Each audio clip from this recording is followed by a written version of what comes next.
지난 주간에 어떤 사업가가 저를 찾아오셨습니다.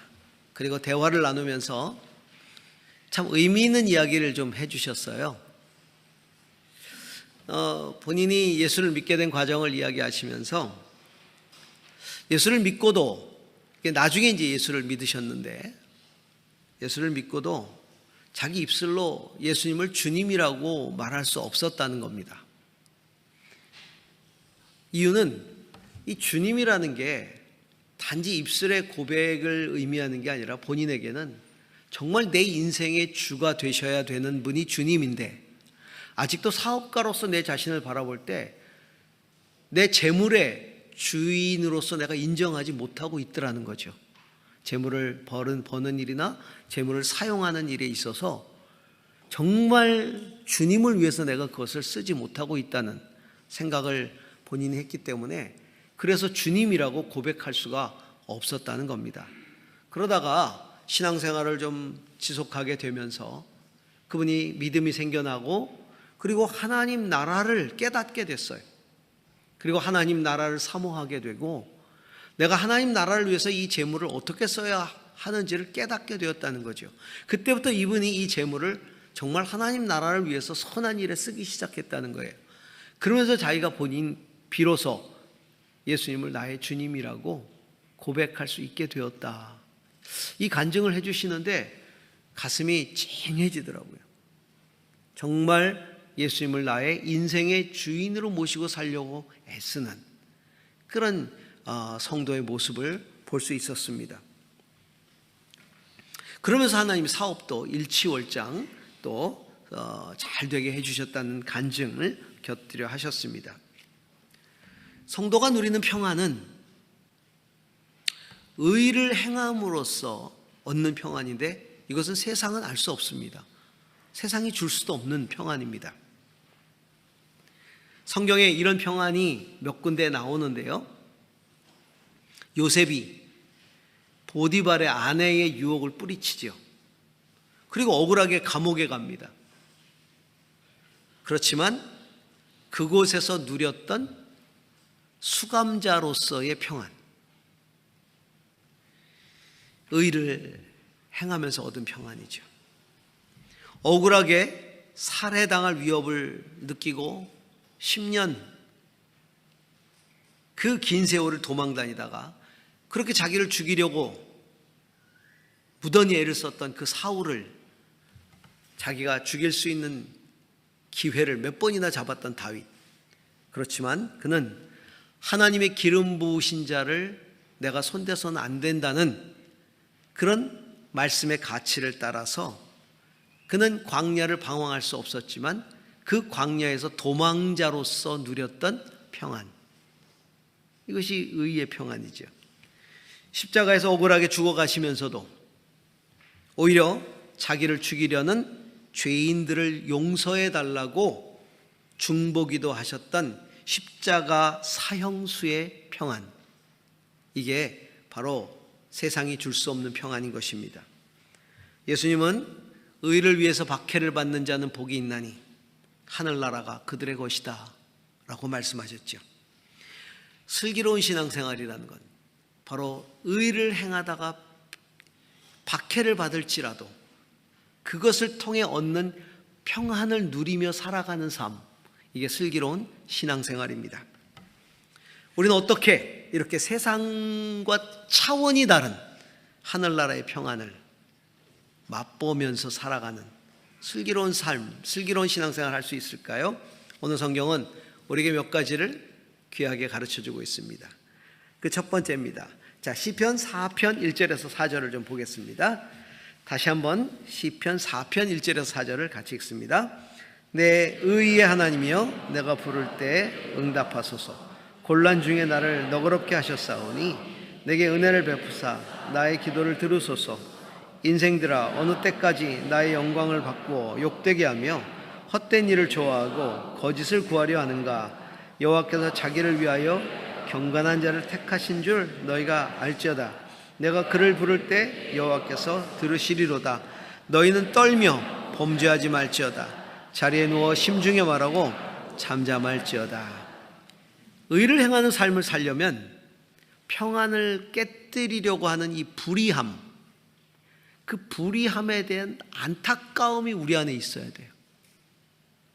그리고 그 불의함을 극복하려는 노력 속에 경험하게 되는 갈등, 고난, 아픔, 박해, 이런 것들을 견뎌내야 한다는 거죠. 의를 행하면 반드시 불의와 맞서게 돼 있습니다. 그렇게 불의와 맞서려면 우리 마음 가운데 불의에 대한 안타까움이 있어야 돼요. 그것을 싫어함과 동시에 안타까움이 있어야 돼요. 불의한 사람들, 불의한 일, 그것에 대한 안타까움이 있어야 되고, 그 불의에 대항함으로 겪게 되는 갈등, 박해, 비난 등을 극복해내는 의지가 있어야 되는 거예요. 자, 쉽게 얘기하면 불의를 불편해해야 된다는 거예요. 불의를 불편해해야 되는 거예요. 편안의 반대말이 불편함이잖아요. 불의를 불편해할 수 있어야 되는 거예요. 오늘 읽은 이 시편의 오늘 본문은 다윗의, 불의에 대한 다윗의 안타까움과 기도를 담고 있는 거예요. 그 기도가 나의 기도가 되어야겠죠. 의의 하나님이여, 의의 하나님이여, 내가 부를 때 응답하소서. 곤란 중에 나를 너그럽게 하셨사. 이 당하는 곤란은 불의와 맞서서 싸우는 가운데 당하는 곤란이 내게 은혜를 베푸사 그 불의와 맞서 싸우는 나를 너그럽게 봐주시고 기도에 응답해 주십시오.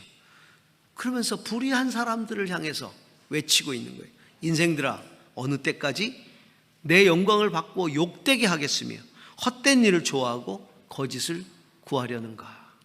그 안타까움이 있는 거예요. 유명한 모 고등학교 교장 선생님의 신앙 간증이 지금도 제 가슴 속에 남아 있습니다. 어느 선교단체 모임에서 그분이 강사로 오셔서 로마서 이야기를 강해를 하시면서 이 이야기를 들려주셨어요. 군부 독재 시절에 그 당시에는 관제 데모에 동원되는 일이 굉장히 많았어요. 그래서 그 학교도 관제 데모에 동원이 됐습니다. 그래서 무조건 동원이 돼가지고 가서 정부를 찬양하고 정부가 하는 일을 잘했다고 하는 이제 그런 데모를 하라는 거죠. 근데 안 할 수 없었기 때문에 인솔해서 갔다는 거죠. 가서 하고 왔는데 양심의 가책이 너무나 되는 거예요. 그래서 다시 아이들을 전교생을 다 운동장에 모아놓고 정부의 발표는 사실이 아니다, 거짓이다. 우리가 어쩔 수 없이 갔지만 우리는 역사적 사실을 바르게 알아야 한다. 그리고 바로 잡아 주었다는 거예요. 근데 이 사실이 알려졌어요. 그래가지고 교육부에 들어간 거예요. 그 교육부로부터 압박이 오기 시작합니다. 지금이라도 아이들을 다시 모아놓고 당신이 한 얘기를 취소하고 내가 잘못 알았다. 그리고 정부를 지지하는 이야기를 해서 아이들로 하여금 정부를 지지하도록 해라. 그러면 사립학교 지원금을 지속적으로 보내줄 것이고, 그렇지 않으면 사립학교 지원금을 끊어버릴 것이다. 사립학교가 그 지원금이 엄청나거든요. 사실 그 지원금 때문에 학교가 유지되는 건데, 그래서 이 교장 선생님이 거절을 했어요. 그랬더니 몇 년간 지원금이 끊어졌습니다. 사립학교 지원금 몇 년 끊으면요, 학교 문 닫습니다. 정말 학교가 문 닫아야 되는 지경에 이르렀다는 거예요. 전교생이 그걸 알고 선생님들과 함께 금식 기도에 들어갔어요. 눈물로 기도했다는 거죠. 근데 당시 교장 선생님에게 유혹이 확 찾아왔다는 거죠. 내가 뭐길래, 도대체 내가 뭐길래 뭐라고 내 자존심 때문에 학교를 문 닫게 하는가? 이 아이들을 고생시키는가? 왜 이 아이들이 금식하며 기도해야 되는가? 나 하나 꺾으면 되는데. 그리고 정말 마음을 꺾으려고 했다는 거예요. 그때 그것을 안 학생들하고 선생님들이 안 됩니다. 우린 끝까지 이 의를 지켜내야 됩니다. 교장 선생님 힘내세요. 같이 기도했다는 거예요. 근데 자기 의지가 꺾여질 무렵에 정말 교육부에서 갑자기 전화가 왔다는 겁니다. 당신 같은 지독한 사람 처음 봤다고. 그러면서 그간에 못 받아간 지원금 다 같이 해서 줄 테니까 다 받아가라고. 할렐루야. 그래서 한꺼번에 다 타왔다는 거죠.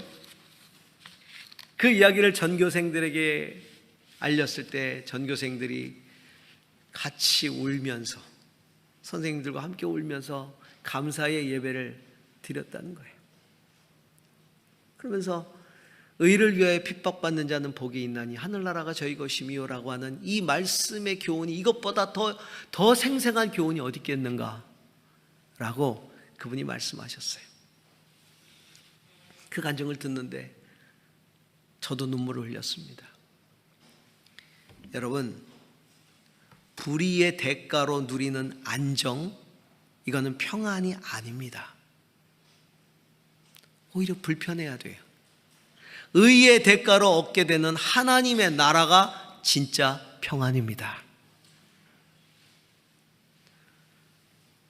오늘 본문에서도 여호와께서 자기를 위하여 경건한 자를 택한 줄 너희가 알지어다. 내가 그를 부를 때 여호와께서 들으시리로다. 너희는 떨며 두려워하며 범죄하지 말지어다. 자리에 누워서 네 심중에 말하고 잠잠할지어다. 우리 모두 불의함에 대해서 안타까움을 가질 수 있기를 바랍니다. 불의한 안정감이 아니라 의의 평강을 택하는 삶을 살 수 있기를 축원합니다. 두 번째로 오늘 본문이 우리에게 가르쳐주고 있는 그 교훈은 의로운 제사, 의로운 삶으로 제사를 드리는 자에게 하나님이 은혜와 평강을 주신다는 겁니다. 자, 4장 5절부터 8절까지를 함께 읽습니다. 의의 제사를 드리고 여호와를 의지할지어다. 여러 사람의 말이 우리에게 선을 보일 자 누구뇨 하오니 여호와여 주의 얼굴을 들어 우리에게 비추소서. 주께서 내 마음에 두신 기쁨은 그들의 곡식과 새 포도주가 풍성할 때보다 더하나이다. 내가 평안히 눕고 자기도 아리니 나를 안전하게 살게 하시는 이는 여호와이시니이다. 아멘. 의의 제사를 드리라는 겁니다. 의의 제사를 드리라. 의의 제사를 드리라. 선을 나타내라. 그때 주님이 내 마음에 기쁨을 주시는데 곡식과 포도주가 풍성할 때보다 더한 놀라운 은혜와 기쁨을 더하여 주시고 평안히 눕게 하시고 자게 하시고 안전히 살게 하신다. 의로운 제사를 원하신다는 겁니다. 의의 제사. 하나님이 가인의 제사를 거절하시고 아벨의 제사를 받으셨죠. 가인의 제사를 거절하신 이유가 뭡니까? 그가 곡식을 드렸기 때문에 거절하셨습니까? 아닙니다. 그가 의롭지 않았기 때문입니다. 창세기 4장 5절을 보면 가인과 그가 바친 제물이라고 나오죠. 가인과 그가 바친 제물은 받지 않으셨다. 가인을 받지 않으시니까 그가 바친 제물도 안 받으시는 거예요. 그래서 가인은 몹시 화가 났고 얼굴빛이 달라졌다. 근데 하나님이 야단치셔요. 7절에 내가 올바른 일을 했다면 왜 얼굴빛이 달라지느냐? 네가 올바르게 살았다면, 올바르게 행했다면 내가 받지 않은 것에 대해서 내가 얼굴빛이 달라질 이유가 없다는 겁니다. 내가 올바르지 못한 일을 했으니 죄가 너의 문에 도사리고 있다. 너는 죄에 사로잡힌다는 거예요. 너를 지배하려고 한다. 너는 그 죄를 다스려야 한다. 바울 사도는 우리의 몸을 하나님이 기뻐하시는 거룩한 산 제물로 드리라. 이것이 너희의 드릴 영적 예배다. 이렇게 말씀하셨죠. 우리의 몸을 산 제물로 드리라. 몸을 드리라는 얘기는, 산 제물로 드리라는 얘기는 몸뚱아리를 드리라는 얘기가 아니라 삶을 드리라는 얘기예요. 우리의 삶이 제물이 되게 하라. 하나님이 기뻐하시는 제물이 되게 하라. 그럼 우리의 삶이 하나님이 기뻐하시는 제물이 되려면 우리의 행위가 의로워야 돼요. 의의 제사를 드려야 되는 거예요. 그럼 의의 제사를 드리려면 어떻게 해야 됩니까? 제물은요, 절대로 살아서 제단에 올라가는 법이 없어요. 죽여서 드리잖아요. 죽여서 드리는 거예요. 우리의 삶이 의로운 제사가 되려면 우리의 삶이 죽어야 돼요. 우리의 불의한 것들이 죽어야 돼요. 나의 불의한 습관이 죽어야 되고요. 불의한 정욕을 따라 사는 삶이 죽어야 되고요. 나의 불의한 행위가 죽어야 돼요. 그래야 우리의 삶이 의로운 제물이 될 수 있는 거예요. 예수님은 그래서 이렇게 말씀하셨어요. 마태복음 23장 23절을 같이 읽습니다. 율법 학자들과 바리새파 사람들아, 위선자들아, 너희에게 화가 있다. 너희는 박하와 회양과 근처의 11조는 드리면서 정의와 자비와 신의와 같은 율법의 더 중요한 요소들은 버렸다. 그것들도 소홀히 하지 않아야 하지만 이것들도 마땅히 행해야 했다. 박하를 드리고 회양을 드리고 근처에 11조를 드리면서 하나님께 온갖 좋은 것을 다 드리지만 너희들이 마땅히 행해야 할 정의, 자비, 신의, 율법의 더 중요한 요소들이라고 얘기하고 있잖아요. 더 중요한 요소들, 이런 것들은 하지 않는다. 다시 말하면 너희의 삶이 불의를 향하고 있다는 거예요. 의를 향하지 않고. 그러면서 하나님께 온갖 좋은 것은 다 갖다 바치지만 그 잘못된 거라는 거죠. 하나님께 온전한 것들을 드리는 것 소홀히 하지 말아야 되지만 그보다 더 중요한 것, 너희들의 삶이 의롭게 하나님 앞에 드려져야 할 것들, 그렇게 행하는 것은 더 중요하다. 그것들도 마땅히 해야 한다라고 말씀하고 있는 거죠. 그래서 다윗은 오늘 본문에서 하나님은 선을 행하는 자를 기뻐하시고 그들에게 평안과 안전한 삶을 허락하신다라고 말씀하고 있는 겁니다. 성도 여러분, 우리의 삶이 하나님 기뻐하시는 산 제물이 될 수 있기를 바랍니다.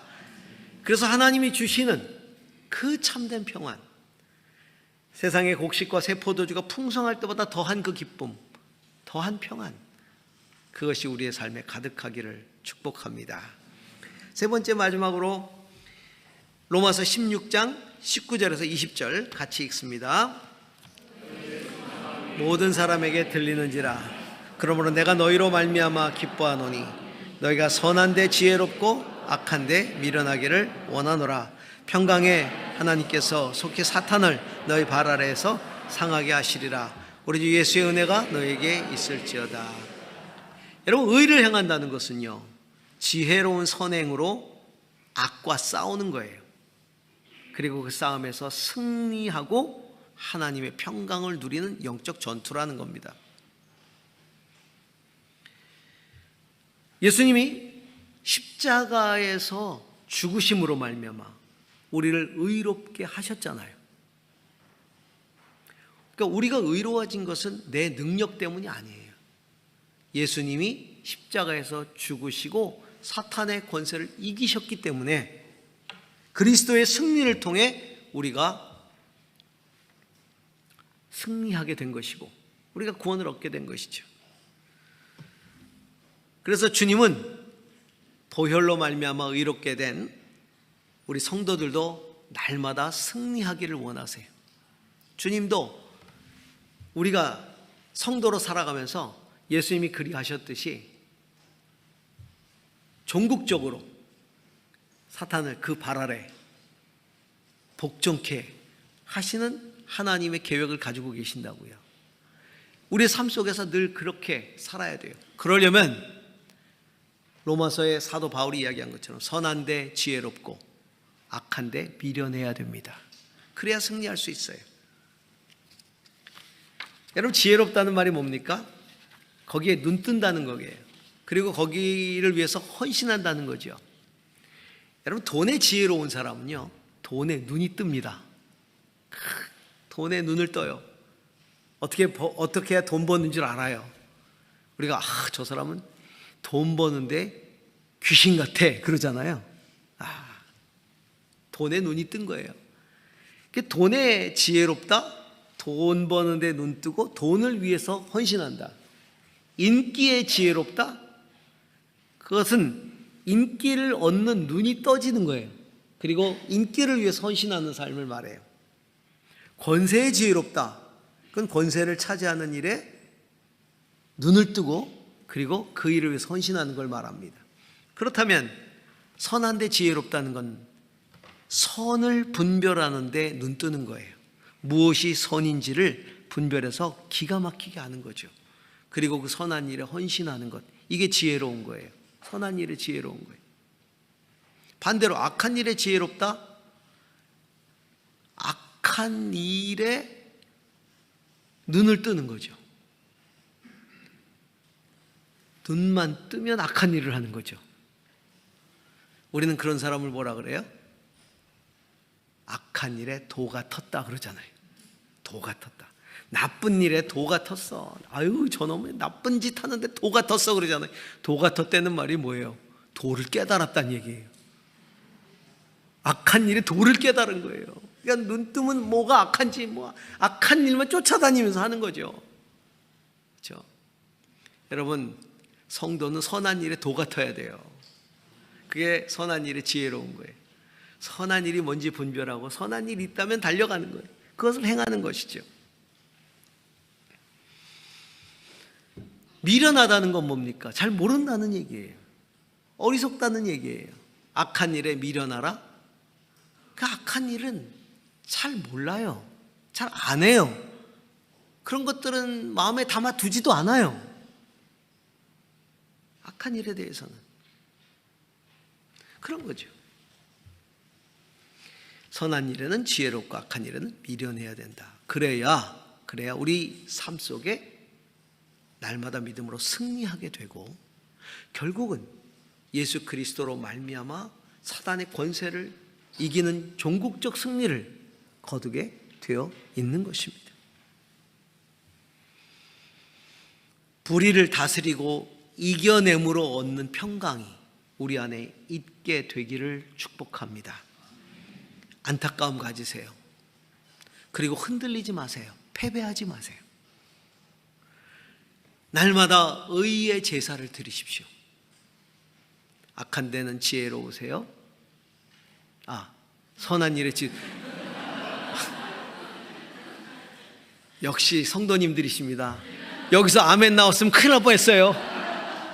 이거 유튜브로 중계되고 있는데 역시 아름다운 교회 성도님들 아무 데서나 아멘 안 합니다. 선한 일에 지혜로우세요? 트릭 아니에요. 악한 데는 미련하세요? 네, 그럴 때 우리는 불의를 이길 수 있습니다. 종국적으로 승리할 수 있습니다. 그 승리의 평강을 누리시는 저와 여러분이 될 수 있기를 축복합니다. 기도하십시다.